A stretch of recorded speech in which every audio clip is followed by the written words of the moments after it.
අනේ මට හෙට උදේ 10ට තියෙන එක්සෑම් එක හොඳට කරගන්න ලැබෙන්න ඕන. මම කාට හෙලෝ මේ 30 කතා කරන්නේ මගේ මොහේ මොහේ පැත්තට ආවද? අඩෝ ආතල් ගන්න එපා බං හෙට එක්සෑම් කියලා දන්නවනේ. කවුද මේ කතා කරන්නේ?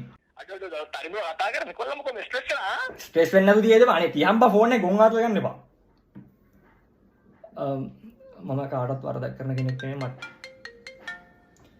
හෙලෝ මාත්මයා විජයනන්දාරාමෙන් කතා කරන්නේ. දවල් දානේ බාරගත්ත නේද? පරක්කු වෙන්නේ. දාන්නේ දෙන්නේ නැහැ. ඇයි මොනව කරන්නද? අඩෝ ආතල් ගන්න එපා බං. හෙට එක්සෑම් තියෙද්දි ගොන් ආතල් ගන්නවා. ඕෆ් කළා. මට පුළුවන් වෙන්නේ. සානක මොකද බං? උඹලා අම්ම කෝල්ලක් දුන්න වීල් එකක් එවන්න කියලා පන්සලට දාන්නේ අරන් යන්න. ඈ?